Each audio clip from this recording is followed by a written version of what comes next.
கதை கேட்குற எல்லாருக்குமே பயத்தை தூண்டுற பாக் பேய்கள். அரண்மனை ட்ரெய்லர் ரிலீஸ் ஆனதும் இந்த புது பேயோட பேச்சு தான் எங்கே பார்த்தாலும்.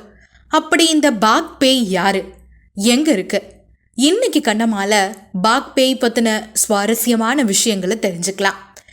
இந்தியாவுடைய அழகிய மாநிலமான அசாமில் திகிலூற்ற பல புராண கதைகளுக்கு மத்தியில் பாக் கதைகள் எல்லாருக்கும் தெரிஞ்ச பயங்கரமான கதை. பாக் அப்படின்னா அசாம் மொழியில் பேயின்னு அர்த்தம். தீய ஆவின்னு பொருள். நினச்ச உருவத்துக்கு மாறி உயிரை வேட்டையாடுற தீய இனமாக புராண கதைகளில் இந்த பாக் பேய்கள் விவரிக்கப்படுது.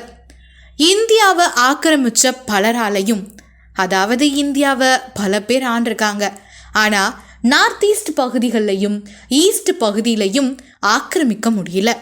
அதுக்கு காரணமாக பிரம்மபுத்திராவை சொன்னாலும் இன்னும் சில பேர் பிரம்மபுத்திராவை தாண்ட முடியாததுக்கு முக்கியமான காரணம் அங்கே இருக்கக்கூடிய பாக் பேய்கள் அப்படின்னு சொல்கிறாங்க. கொஞ்சம் சுவாரஸ்யமாக இருக்குல்ல? அசாமை சுற்றி நிறைய அமானுஷ்யமும் திகில் நிறைஞ்ச கதைகளும் இப்போ வரையும் பகிரப்பட்டுருக்கு. துர்சக்தியோடைய இருப்பிடமா, பேய் உலகம்னு பலராலையும் நம்பப்படுற ஒரு இடமாக தான் அசாம் பார்க்கப்படுது.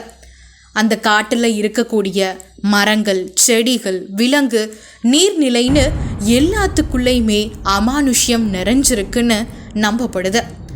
அந்த இடத்த ஆராய்ச்சி பண்ண நிறைய பேரும் இந்த விஷயத்த சொல்கிறாங்க. அங்கே இருக்கக்கூடிய பேய்களுக்கு ஒவ்வொரு பெயர் இருக்கு. மரத்தால் இருந்தால் அது என்ன பேய், செடி, விலங்கு, நீர்நிலைன்னு ஒவ்வொரு பேய்க்கும் பிரா, மூங்கில் பேய்னு பல பெயர்களால் குறிப்பிடப்படுது. அப்போது இந்த பாக் பேய் எந்த மாதிரி இருக்கும் அப்படின்னு கேட்டால், பாக் பேய் நீர்நிலை பேய்னு அறியப்படுது. ஏன்னா இது முக்கியமாக மீன்களை விரும்பி உண்ணக்கூடியதாக இருக்கு. மீன்களை மட்டும்தானே விரும்பி உண்ணுது, ஏன் மனிதர்கள் பயப்படணும்னு கேட்டால் அதுக்கும் நிறைய அமானுஷ்ய கதைகளை சொல்கிறாங்க. பாக் பேய்கள் அங்கே இருக்கக்கூடிய நீர்நிலைகளில் நிரம்பி வழிகிறதா நம்பப்படுது. நிறைய புராண கதைகளில் பயங்கரமூட்டிய சம்பவங்களும் இருக்கு. மீனவர்களை கொல்றது மட்டும் இல்லாமல் அந்த உடம்புக்குள்ள இந்த பாக் பேய்கள் புகுந்து குடும்பத்தில் இருக்கக்கூடிய எல்லாரையுமே கொன்னுடுமா. அது மட்டும் இல்லாமல் இன்னொரு கதைகளில் என்ன தெரிய வந்திருக்குன்னா, பாக் பேய்கள் கணவன்மார்களாக தான் இருக்கணும் அப்படின்னு தெரிய வந்திருக்கு. ஏன்னா கணவனை கொன்றுட்டு அந்த உடம்புல போய் தான் குடும்பத்தில் இருக்கக்கூடிய அவனுடைய மனைவியை கொல்லுது. அதனால் இந்த பாக் பேய்கள் கொடூரமான கணவனாக இருக்கலாம் அப்படின்னு சில அமானுஷ்ய கதைகள் பேசப்படுது. எது எப்படியோ பாக் பேய்கள் இப்போ வரையும் அசாமில் திகிலூற்ற புராண கதைகளில் ஒன்றா தான் இருக்கு. இதை பற்றி ஆராய்ச்சி செஞ்ச பலருமே திகில் நிறைந்த இந்த இடத்துக்கு போகவே பயப்பட தான் செய்கிறாங்க.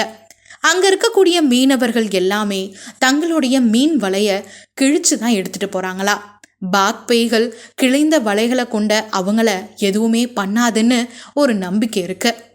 இந்த பாக் பேய்களை பற்றி நீங்கள் என்ன நினைக்கிறீங்க? உண்மையாகவே இப்படி ஒரு அமானுஷ்யம் இப்போ வரையும் இருக்குமா, இல்லை இது கதை தான்னு நினைக்கிறீங்களா? மறக்காமல் கண்ணம்மா கூட ஷேர் பண்ணிக்கோங்க.